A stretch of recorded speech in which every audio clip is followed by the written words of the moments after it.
Live stream going here where we are going to be breaking down dynasty teams, looking at some updated dynasty trade values, and obviously we have Lamar Jackson officially requesting a trade. I know a lot of people wanted us to make a live stream just about this. In my mind, it honestly probably doesn't warrant that, just given the fact that we kind of knew Lamar Jackson was getting traded. I mean, I think that the majority of people realized that he wasn't going to be a Baltimore Raven this next season. It confirms it, but there's not too much to discuss here in my mind. We'll look at a few teams that possibly have Lamar Jackson, and we'll talk about what they should be doing, but obviously it matters so much about your specific team scenario. But before we get into this, you better drop a like on this. You better subscribe to the channel if you play Dynasty Fantasy Football. And of course, if you want to get access to my Dynasty rankings, the Dynasty rankings of all your favorite content creators. And on top of this, if you want to include your team in one of these live streams, make sure you go sign up to flockfantasy.com. Use promo code FLOCK, and for our special launch, you're going to get 30% off any package. And on top of this, with promo code FLOCK and only promo code FLOG, yours truly will go through and break down your Dynasty Fantasy Football team. But I think that should be about it. Let's go ahead and let's dive into this. Our first team going to be coming out from Jackson. So big thing that I need to highlight here. It is an 8-team Dynasty League. In an 8-team Dynasty League, what do we care about? One thing and one thing only. The highest ceiling possible. In an 8-team Dynasty League, if you're starting, say, Christian Kirk each and every week, I'm sorry, you're not going to get the job done. Maybe if you're playing in a 12-team or a wide receiver like Christian Kirk in a deeper starting lineup format, if he can be a wide receiver too, that's phenomenal. That helps you out a ton. But in an 8-team league, you need to ask yourself, can this player be a top 8 option at the position, because that's what a wide receiver 1, a running back 1 will be? And then will they be a top 16 player at the position, because that's what a wide receiver 2, running back 2 is. So please understand that depth doesn't really matter. Building around depth wide receivers here is almost meaningless. Let's just try to grab an elite tight end. Let's try to grab a couple elite quarterbacks, because it is super flex. But going along with this, in an 8-team league, it's going to be very easy for people to be able to go out there and bring in enough starting options at the quarterback position. I mean, if we just go through and do some simple math here, if you're playing in a 12-team starting lineup format, then at that point, I mean, you should have, in theory, every team in your league with 2 to 3 starters. Now, of course, there'll be a team in your league that decides to go out there and they grab 4 starting quarterbacks. That skews the market just a bit. Maybe there's an extra team or 2 that they only have 2 starting quarterbacks overall. But as we go down to being an 8-team league, on average, every team can have 4 starting quarterbacks. So a quarterback that maybe has a starting job but doesn't have an elite level ceiling simply isn't that valuable. Like if you're looking at someone like Mac Jones in this format, doesn't really matter if we're going to be honest. But let's go ahead and let's look at this team position by position. We're going to have Dak Prescott, Aaron Rodgers at quarterback. And then down there on the bench, we'll have Trey Lance, Kenny Pickett. If you ask me, Mason, I'm in a 12-team league. What do you think about this quarterback room? We have Lance, Dak, Rodgers, Kenny Pickett. I would say, oh, that's a very promising quarterback room. I think that you could easily have 2 quarterback 1s there. I think you could have a quarterback 2 as well. I think we can get the job done with what we have. But in this 8-team league, can Dak Prescott be a top 8 quarterback in fantasy? He can, but if he is, I would argue that he'll be a low-end quarterback 1. Can Trey Lance be a top 16 quarterback in fantasy? Report coming out today saying that he may not be the starter. Please don't be true. Please don't be true. But I think he can easily be that top 10 option if he were to be the starter. But obviously, there's so much volatility there. Rodgers can't get inside the top 8 with no rushing upside. So if we look at this through the lens of this being an 8-team format, honestly, I think we're probably going to be outgunned here at the quarterback position compared to a lot of our league mates. Now, going over to running back, we're rolling with Breece Hall in the starting lineup alongside Aaron Jones. Breece Hall, top 8 running back easily. We do have a running back 1. Aaron Jones, if you're looking at his 2023 price in underdog drafts right now, Aaron Jones isn't being drafted as a top 16 running back for 2023 and 2023 alone. Obviously, when we roster Aaron Jones, a running back drafted in 2017, I believe he stayed all 4 years at UTEP, going to be a little bit older. You're not rostering him for his long-term value. You're rostering him for his production this next season. And in an 8-team league, he's most likely going to be a running back 3 there. We have some running back depth: David Montgomery, DeAndre Swift, A.J. Dillon, Khalil Herbert. A lot of depth where in reality, these guys in a 12-team format, you're going to be very excited about. In that 8-team league, I mean, if we are having to go through and start David Montgomery on a week-to-week basis, even if you really like the offensive line, even if you really like the situation in Detroit, probably not what we want to be doing here, to say the least. Now, going over to wide receiver, we have CeeDee Lamb, Chris Godwin, Michael Pittman, Deebo Samuel. And then going down there to the bench, we have a lot of depth as well. We have Christian Kirk, DJ Moore, Deontay Johnson, Treylon Burks. This is the perfect example in my mind where if you were playing in that deeper dynasty format, if you're able to load up on all these guys that could potentially be top 24 wide receivers. I mean, in my mind, it's possible Treylon Burks is a top 24 guy. Deontay Johnson's a top 24 guy. DJ Moore's a top 24 guy. Christian Kirk's a top 24 guy. Deebo, Pittman, Godwin, Lamb, all top 24 guys. You possibly, if everything were to go right, have 8 top 24 wide receivers here in a deep dynasty format. Beautiful. I love it. However, in this 8-team league, how many players can actually be top 8, top 10? That would truly make a difference. Lamb, Deebo, that's about it. A lot of those other guys like DJ Moore, Deontay Johnson, I mean, throw in, I'd say Christian Kirk into that mix. They kind of cap out around wide receiver 18, wide receiver 19 in my mind. They can't move the needle. They can't win you your league in an 8-team league. So these are the perfect trade candidates in my mind where we want to be going through. We want to be taking DJ Moore, taking a player that has some hype around him, packaging him with Dalton Schultz, and trying to go get the best tight end we can.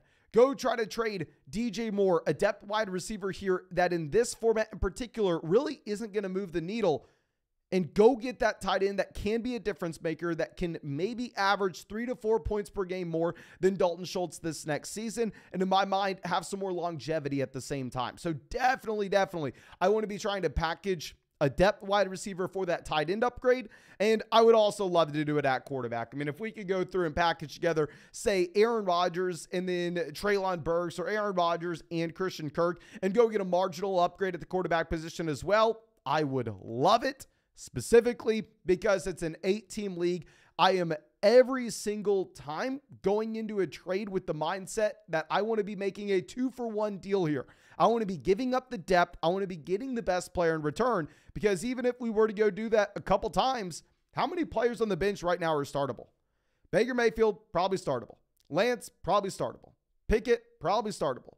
Montgomery, Swift, Dillon, Khalil Herbert, Christian Kirk, DJ Moore, Deontay Johnson, Treylon Burks. What? We have 11-ish startable guys.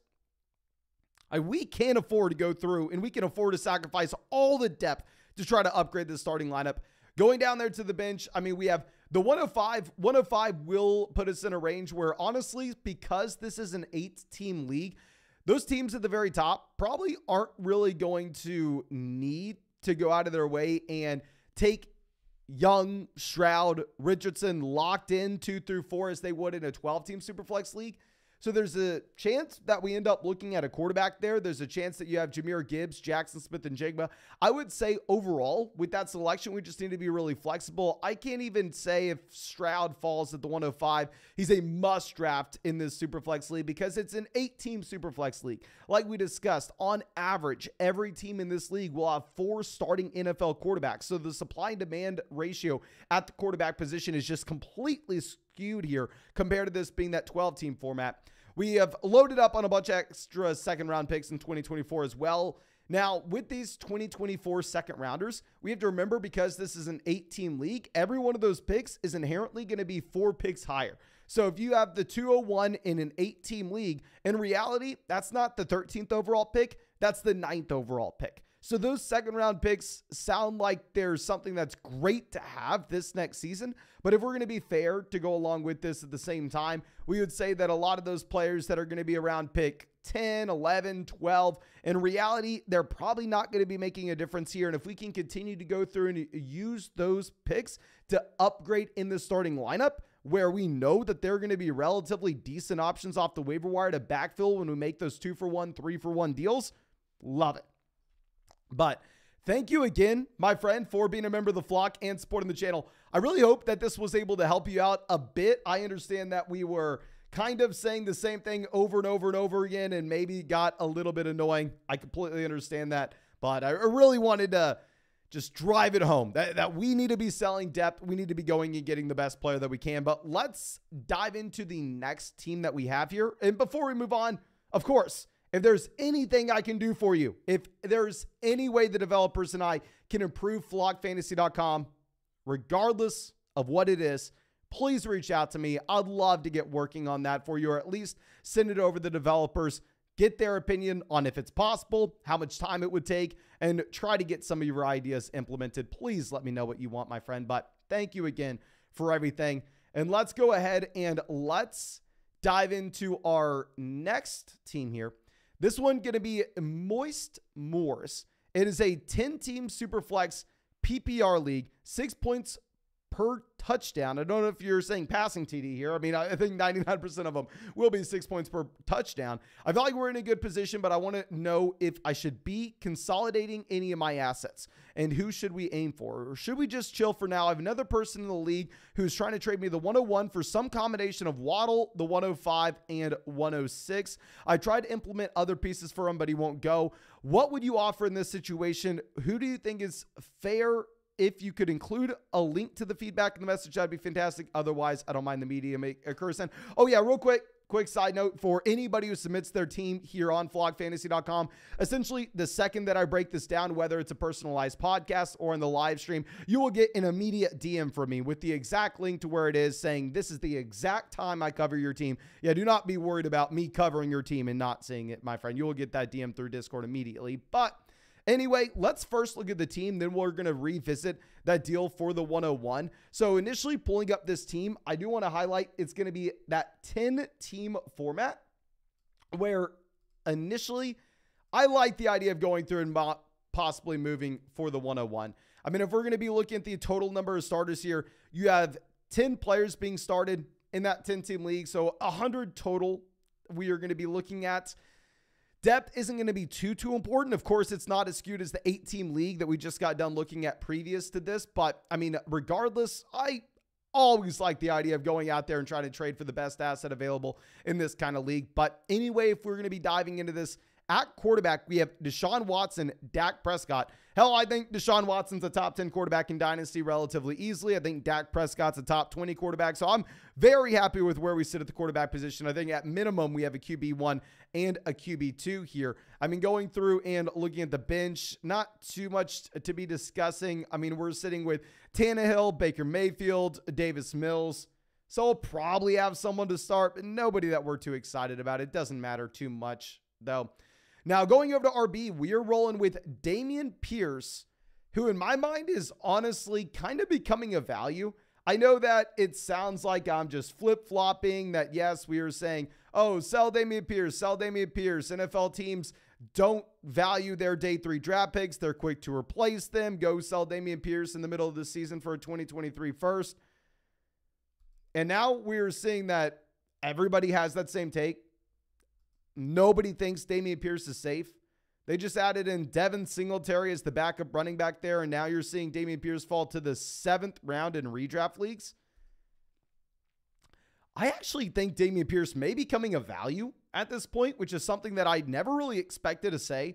Dalvin Cook, obviously, is a running back that we're not too excited about. Right now, he's being drafted as an RB2 in 2023 best ball drafts. And, of course, he has no long-term value. I mean, if you're rostering on to Dalvin Cook, it's strictly for what you are going to be getting this season and this season alone. Now, going down to the bench for the running back position, I mean, we are in a position where we aren't too excited. We have Zeke, McKinnon, Singletary, Kenneth Gainwell, Khalil Herbert.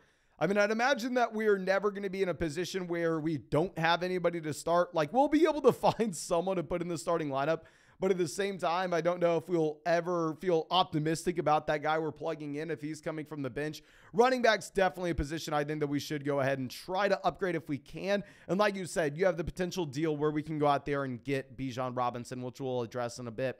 But going over to wide receiver, we're rolling with Davante Adams, Jalen Waddle, Jahan Dotson, Calvin Ridley, Keenan Allen. I mean, we have some older guys here again. You're just seeing, in my mind, this being a really old team that should be in line to possibly contend now. I mean, Davante Adams drafted in 2014. Calvin Ridley drafted in 2018, but stayed forever in high school, so the man's actually really old. Keenan Allen drafted in 2013. So we have a lot of older options with this build. Of course, our long-term plays here will be Jalen Waddle and Jahan Dotson, both of whom I actually really like. I mean, y'all know Waddle is my most drafted player last year. I also really like Elijah Moore. I'm not going to lie. I was giving up on Elijah Moore. Like, I wish I went through and traded for him everywhere I could a month ago. I love the landing spot in Houston. Not Houston. I love the landing spot in Cleveland. We have the stack with Deshaun Watson, and we talked about this yesterday, but one thing that I am most excited to see with Elijah Moore going over to Cleveland is the package that the Cleveland Browns gave up to go get Elijah Moore. The fact that Elijah Moore still had value from an NFL standpoint. I really liked him as a prospect coming out of Ole Miss. His second half of his rookie season was phenomenal. So I wish I was smart enough to go through and have traded for Elijah Moore in all my dynasty leagues at the beginning of the offseason. Sadly, I wasn't smart enough. I should have, but I'm definitely holding on to him now. Even if his price has gone up, I'm really liking the landing spot that we have in Cleveland. Darnell Mooney is someone that if we could sell with any type of name value whatsoever, I would definitely do so.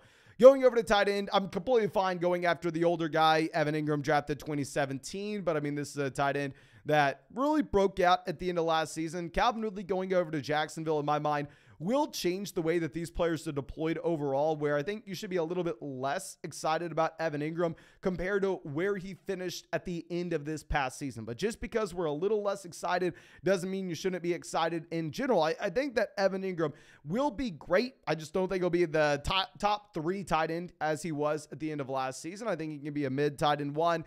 If not, I even like some of the depth that we have down here with Tyler Higbee, Noah Fant.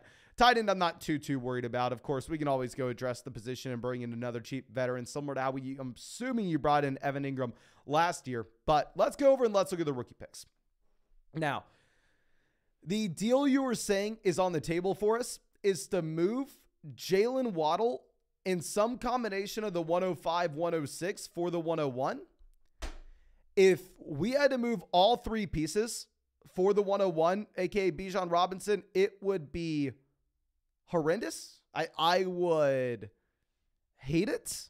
The 105, we're going to be looking most likely Jackson Smith-Njigba, Jahmyr Gibbs.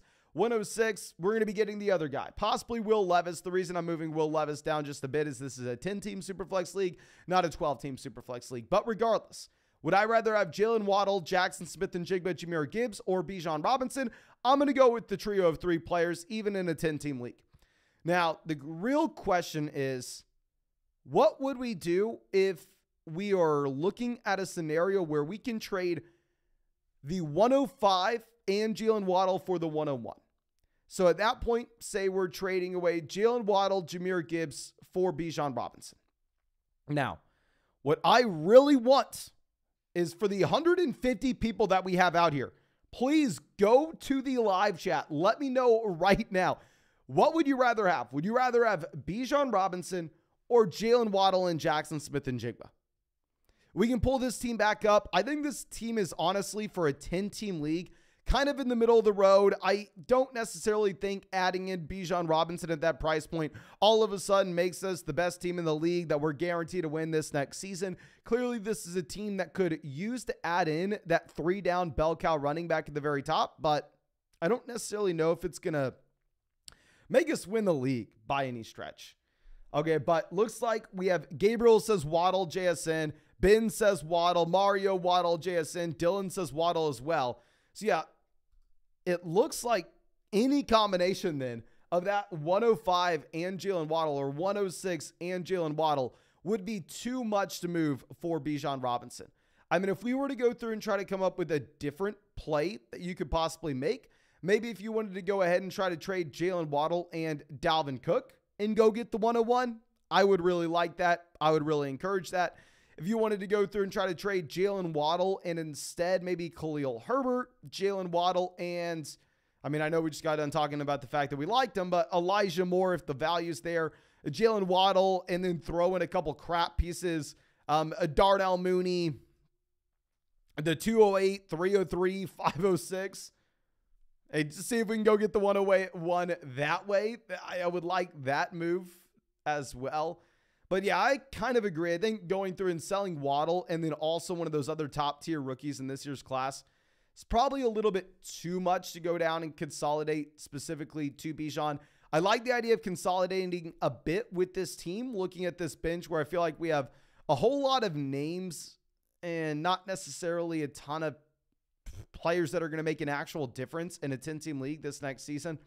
Like specifically with this being a full PPR format, Khalil Herbert, in my mind, is someone that I am trying to sell in a lot of places. I understand that Khalil Herbert has looked good at times. I understand he's been hyper efficient, but at the end of the day, this is a running back that simply is not going to catch passes. It's an offense that isn't really good.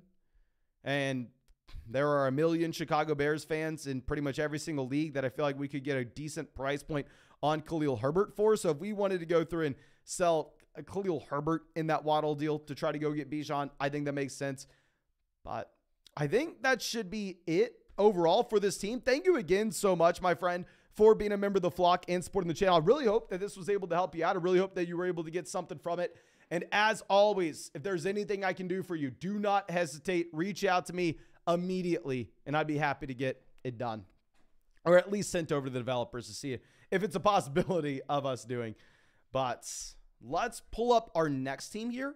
And as we do, I need to ask y'all, we have 37 likes out of 400 views. But come on, if y'all have not done so already, please go down there, drop a like on this live stream. It does help us out a ton. And now our next team that we're going to be looking at will be from Colborne. I don't exactly know how to say it. I do recognize this name. It's been a long time member of the flock. So thank you so much. Of course, my friend, even if I'm not smart enough to read a name. Anyway, I'd be happy to get into this. 12 teams start 11. 2 tight end league. Okay, so if you haven't played in a league where you have to start 2 tight ends before, this is a real tight end premium format. Like, I understand we have a lot of people sitting out saying, okay, Mason, we get an extra half a point per reception for the tight end position, or okay, Mason, we get an extra 0.25 points for the tight end position.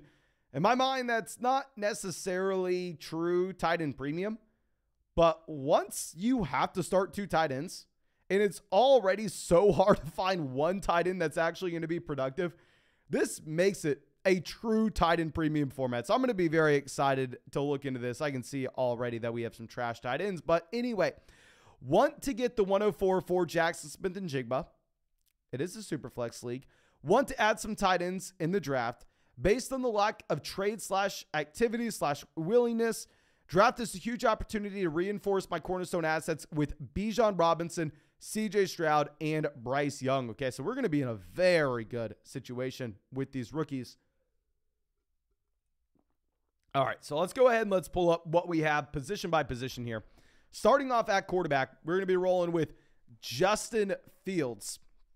Now, I want to say it because I have to say it. In my mind, Justin Fields is a quarterback that, with the Chicago Bears, in my mind, surprising me and actually finally being able to put talent around him, I think it is a possibility that Justin Fields is the quarterback 1 overall in fantasy this year if he continues to run the way he did last year, and this is the most improved offense in the NFL. I think that is in the range of outcomes. I think that is a possibility. Now, is that the most likely outcome? Hell to the no, but it is 100% possible.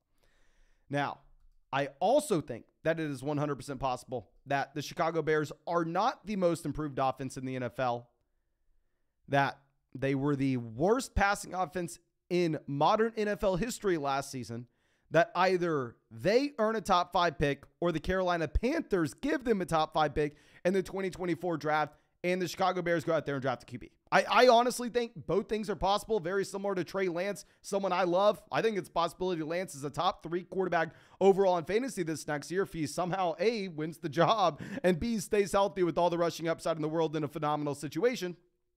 But I think it's also a possibility that Lance never starts again. So I think that you have a quarterback that has an extremely high ceiling, but a very low floor as well. Personally, if I could sell for a first-round starter pick value, which is currently where he's going, I definitely would. But going down to QB2, we are currently sitting with Mac Jones. So someone that we are confident that he will be a starter this next year, but almost the exact opposite of Justin Fields. He has absolutely no rushing upside in the slightest.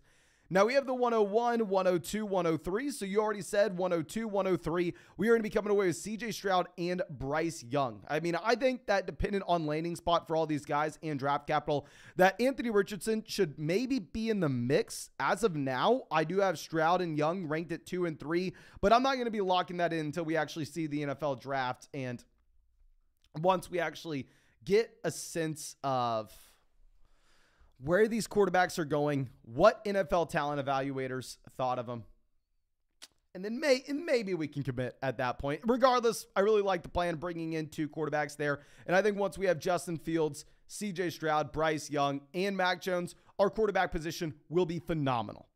Now, going over to running back, we have Breece Hall, David Montgomery. Breece Hall, top 3 dynasty running back. David Montgomery goes to a phenomenal situation. Detroit Lions have an elite offensive line. Jamal Williams obviously scored 1 million fantasy points last year. David Montgomery, kind of just a younger version of that, but I still don't think you should expect Montgomery to have as good of a season, but he should be relatively decent.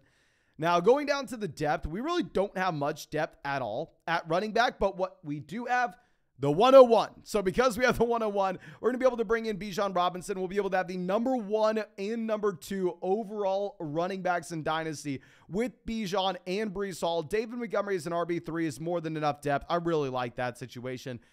So now going over to wide receiver, we also have a couple top 6 wide receivers in Dynasty. We have Jamar Chase, number 2 wide receiver in Dynasty. Waddle, top 6 wide receiver in Dynasty. Garrett Wilson, top 6 wide receiver in Dynasty. So if we were looking at the top 6 wide receivers in Dynasty Fantasy Football, we have 50% of them after already having the running back 1 and running back 2 overall. What the hell? How? Jameson Williams, a player that I think will be better from a real life NFL standpoint than a fantasy football standpoint. I know Jameson Williams has a lot of fanboys as well. I wouldn't mind seeing what kind of value we could get from Jameson in a full PPR format. I don't think it's going to command a lot of volume. I think he's just going to be a very efficient field stretching option. Now, going over to what we will have with the depth, we don't have much, but I don't want to focus in too much on wide receiver depth where it doesn't matter too much with how stacked we are at running back, wide receiver. What we need to look at is our tight end situation. So we went through, added a couple rookies in last year's draft class. We added in Trey McBride, and then the tight end that I'm not going to embarrass myself by trying to pronounce in Tennessee, who had a very strong finish to this past season. McBride was the tight end 1 overall in last year's rookie draft class. Obviously gets injured, shows nothing. Zach Ertz is guaranteed a roster spot this next season. If we were going down to the bench, I mean, you actually have Daniel Bellinger and Hunter Henry. So if you didn't have Mike Gesicki going over to New England, we would actually probably feel a little bit more comfortable about this tight end room with Hunter Henry possibly being able to operate as your tight end 2 this next season. And very similar, if you didn't have Darren Waller going over to the Giants, we'd probably feel very comfortable about our tight end room. I think we'd have 4 guys that all had a shot to do something. None of them guaranteed to be good, but we could probably find 2 productive players out of the group of 4. But it seems like we've already taken a big hit. And going back over to these rookie picks, we're looking at the 101, 102, 103, where we've already identified we're bringing in Bijan Robinson and then 2 of the top 3 quarterbacks. Right now, you're saying that's going to be Stroud, Bryce Young. That's how I currently have it ranked. I don't think we lock ourselves in quite yet to those selections, though. Now, looking at 203, 210, 211. Very rarely would I tell someone to go out there and draft a rookie tight ends. I mean, I am so adamantly against drafting rookie tight ends that I literally was telling people not to draft the best tight end prospect of all time in Kyle Pitts. I was literally saying instead to go through and get Travis Etienne, which looked like a massive disaster. Now, this is a different scenario where we have to start 2 tight ends. This is a true tight end premium format. This isn't you're just getting an extra half a point per reception. This is a strong tight end class. And what is most important about this is once we get to those second round picks, the running backs and wide receivers that are going to be available, in my mind, will be straight up bad. Like, I don't think there's any other way to say it. I think that you probably do not want to be drafting too many players in the second round. In all of my leagues, I've been trying to move as many picks as I can to get inside the top 10. Inside the top 10 picks, I'm very comfortable with the prospects that we're looking at. Whereas in the second, I feel like maybe we have 1, 2, 3 guys that hit from this rookie class, but I think we're going to have a whole lot of nothing. So if we could, 203, 210, 211, come away with some rookie tight ends in a league where we have to start 2 of them, and we are elite at running back, elite at wide receiver, and going to be very strong at QB when we add in Stroud, Young to Justin Fields. If we could go Michael Mayer 203, I'm happy with it. I don't know if they'll fall, but if we could possibly go Dalton Kincaid, Darnell Washington, 210, 211, that'd be beautiful. Now, I think you're most likely not going to be able to get Dalton Kincaid making it back to 210, but maybe Darnell Washington does. But I think at this time, that is who we're going to be targeting with those rookie picks. Now, of course, always feel free to go out there and try to sell that 203 for Evan Ingram. Go out there and try to get a discount veteran tight end at this point. I mean, go try to sell it 203 for David Njoku. If you can do that, I honestly like it. I mean, I would almost rather trade for the discounted veteran tight end. I mean, obviously, you're not going to be able to go out there and get someone like Travis Kelce, but Evan Ingram, David Njoku, definite possibilities. Maybe you go ahead, maybe you try to trade some of these late picks like the 211 for someone that's perceived as very bad like Tyler Higbee, right? And just try to have as many bites at the apple of solving the tight end position that way as possible. That is what I would rather focus in on. Now, I understand that you've been saying that you wanted to go through and trade for the 104 and possibly bring in Jackson Smith and Jigba. In my mind, that's not advantageous. In my mind, I don't necessarily see an easy way to get that deal done where it makes sense for our roster. I would rather focus in on bringing those guys into the very top of the draft, as we discussed, and then firing up some of those tight ends just as depth pieces. Obviously, we can't go for any of the main guys in the second round there. But thank you again, my friend, for being a member of the flock and supporting the channel. I really hope that that was able to help you out. I really hope you're able to get something from it. And as always, if there's anything I can do for you, do not hesitate. Reach out to me immediately, and I'd be super happy to get it done. But now let's go over to our next team. And as I do this, please drop a like on this live stream if you have not done so already. I know we're going to be annoying with that. This team coming out from Zach says, 10-team PPR with pretty basic scoring / lineup heading into our first rookie draft this offseason. Second quarterback slot will likely be flipped to Superflex soon, but that doesn't really change much in my opinion. I used to have that same opinion. It actually is probably true in a 10-team league, but I do want to go on a quick little tangent here. I used to think the same thing. Okay, a Superflex league and a 2-quarterback format, they're the same thing because in your Superflex league, you're going to want to start 2 quarterbacks each and every week regardless. That's not true, ladies and gentlemen. Okay, so there is actually, from my experience over there, I mean, we've been playing in Superflex leagues. I think my first one was 2016.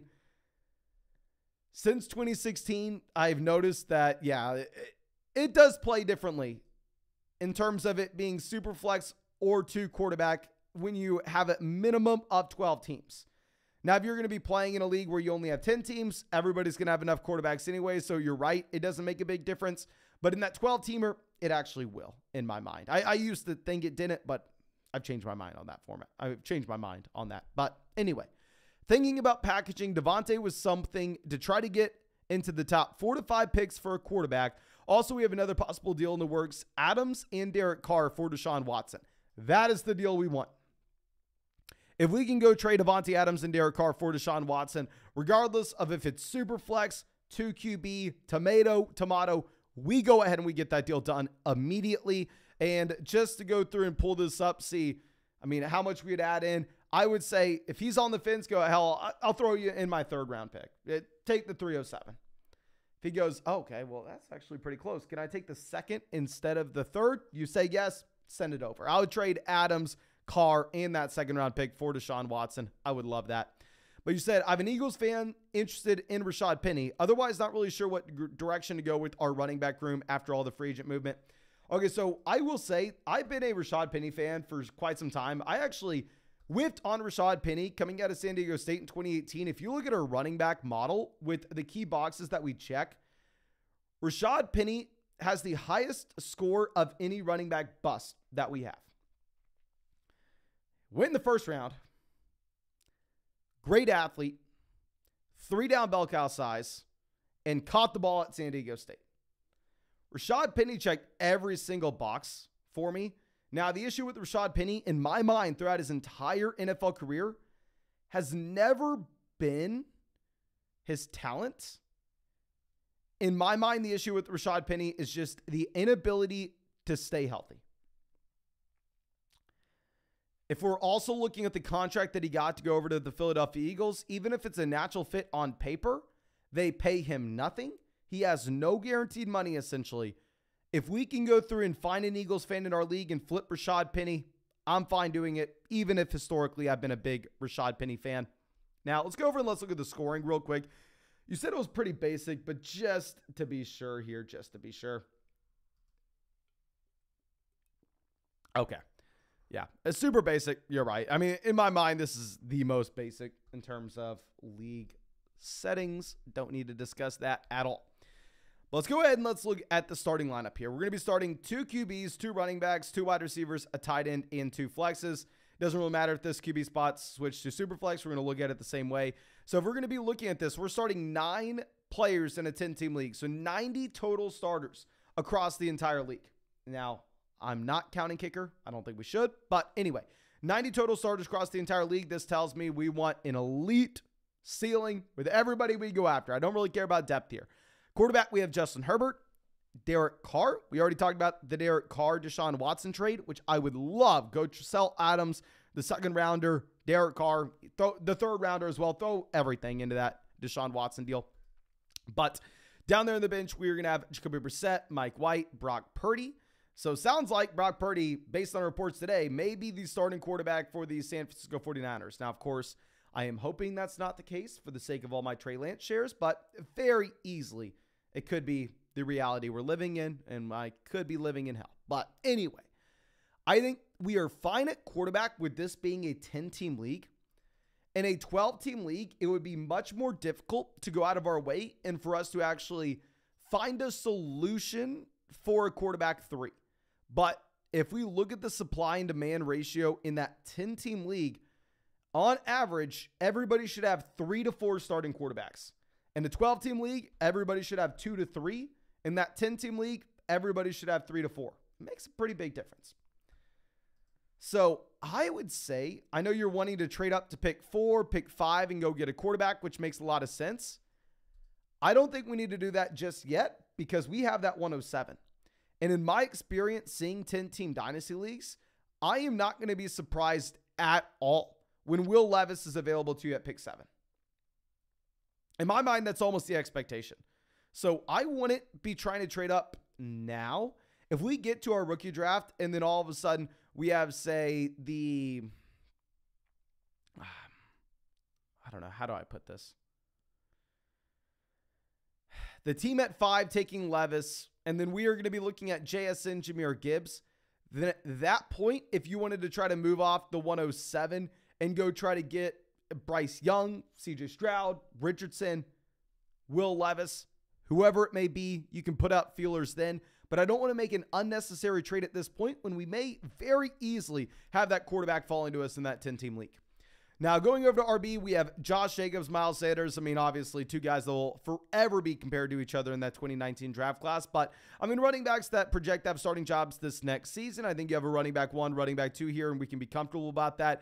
We have the depth with David Montgomery at RB3. Really like Alexander Mattison RB4 as well. I definitely think this makes Rashad Penny expendable. I mean, if one of those owners that is sitting there with the 105, 104, 103, if they are the team that wants Rashad Penny, go sell Rashad Penny in the 107 and move up immediately. Wide receiver, we have Lamb, Adams, Olave, Hollywood Brown.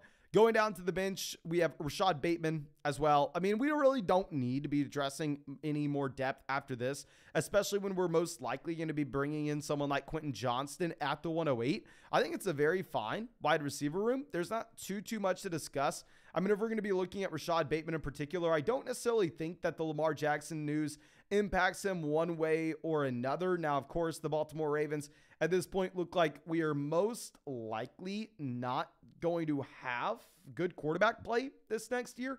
But in terms of the passing volume of the offense without Lamar Jackson, can't be too much worse than what we've seen over the past 2 seasons. I mean, obviously, the Ravens offense is good because Lamar Jackson can pick up a lot of points on the ground, but you're not getting points for Rashad Bateman's not getting those points. So in my mind, Lamar leaving, even if the offense gets worse, I don't know if it impacts Bateman too much.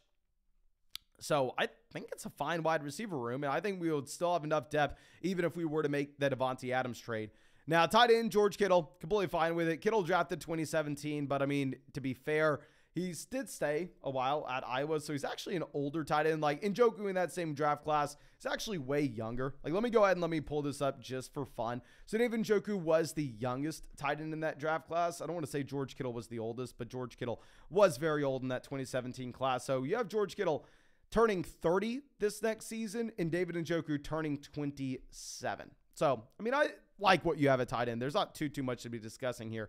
The main thing is going to be looking at those rookie picks and what we're doing. Like I said, I think the optimal thing to do is just throw in that second and third round pick to go and try to get that Deshaun Watson deal done. 107, I'm going to be looking to hold until we possibly get Will Levis falling to us. I think if we get Will Levis in here as our quarterback 3 alongside Herbert, Derek Carr, maybe we were able to make that Deshaun Watson trade. I think that'd be phenomenal. I'd still take Levis at 7 if we were able to make that Watson deal. I think it makes a lot of sense. 108, in my mind, we're most likely going to be looking at Quentin Johnston. Now, of course, something may change once we get to the NFL draft, but in my mind, I'm breaking it down as Bijan, the 3 quarterbacks with Young, Stroud, Richardson. I mean, of course, no particular order, but then after that, you're going to have no particular order, JSN, Gibbs, Levis, and then I think you have a teardrop. I think you're going to be looking at Quentin Johnston, Addison, Zach Charbonnet, post-NFL Combine with size concerns in my mind for Jordan Addison. I personally am going to be deciding to go through and take Quentin Johnston over him. I still think Addison's fine. Of course, if Johnston lands in a horrible situation and Jordan Addison goes like the Kansas City Chiefs, we're taking Addison. We're not overthinking it. But at this point, I'm going to have Quentin Johnston there unless you have like Zach Charbonnet going second round to the Miami Dolphins. Then you could pivot over in that direction as well. But overall, I think it's a very strong team. I think it's going to look even better when we're able to make that Rashad Penny trade, and especially when we're able to go through and trade for Deshaun Watson. But thank you again for everything, my friend. Truly do appreciate it, and really hope you have a great day. As always, reach out to me if there's anything I can do for you. That's all we got to say there. And let's go ahead and let's dive into our next team. This one coming out from R. Chauncey says, took over this team after the previous manager dismantled it for picks. I was looking for a rebuild challenge, and wow, did I get one here. It's a 12-team Superflex PPR, no tight end premium, a couple moves that I've made. Okay, so let me say a few things. I know this is a big thing in the Dynasty community, and I personally have never understood it. Literally since 2014, it's never been something I've been that interested in. Why do people like taking over orphan teams? It's like, instead of going through and drafting my own team in a startup draft, why don't I pay the same amount of dues and take over a garbage team? I don't understand it. I think if you're taking over an orphan, you better be getting a discount on the team. you better be getting 50% off of your dues year one. Like, I know that's a little tangent. I know a lot of people don't agree with it. I don't know. I don't necessarily see the appeal in versus, especially when startup drafts are just so damn fun. But anyway, it's a 12-team Superflex PPR, no tight end premium league. We acquired Garrett Wilson in the 210 for the 107, 112 David Montgomery. Sam Montgomery hadn't signed. Who the hell cares? 107, call it, I don't know, call it Will Levis. 112, call it Josh Downs. And David Montgomery for Garrett freaking Wilson. Phenomenal trade. Acquired Kenny Pickett and Brian Robinson on the cheap. Yes, I inherited Lance, Zach Wilson, Gardner Minshew in Superflex. If you were orphaning a team this thin to rebuild, what would your overall strategy be? What trades would you look for? And is there anyone on your roster you'd be trying to sell? Specifically, would you sell Trey Lance? Based off the report that came out today about Brock Purdy looking like the likely starter in San Francisco, I would say it's not something that we can be doing at this point. I think that it's fully in the range of outcomes for Trey Lance to not start a game this next season. But as someone who has Trey Lance in a lot of leagues, I think it's fully in the range of outcomes for Lance, with all the rushing upside in the world, to step into a phenomenal situation and possibly be a top 3 quarterback in fantasy. So at this point, I personally am not saying to sell Trey Lance, but a lot of people that are way smarter than me probably would tell you.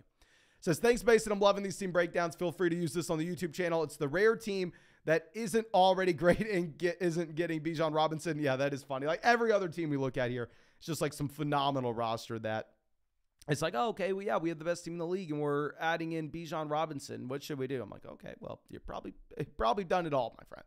But edit, we traded the 111, 211, 306 Cam Akers, Gabe Davis for the 103 George Pickens. I'd rather have Pickens over Gabe Davis. I'd rather have the 103 over the 111, 211, 306 Akers. Great deal. So obviously quarterback with 103. Then I want the leftover of Richardson, JSN, Gibbs, 106. Leftover of Levis, Johnson, Charbonnet, 109. Hoping Charbonnet. We should be hoping Levis over Zach Charbonnet, definitely. Basically sold all my running backs, and we're playing for 2024. If Stroud goes 2, are we taking Bryce Young or Richardson at 3? As of now, I have Young ranked over Richardson. I'm going to stay flexible with that and see what happens in the NFL draft.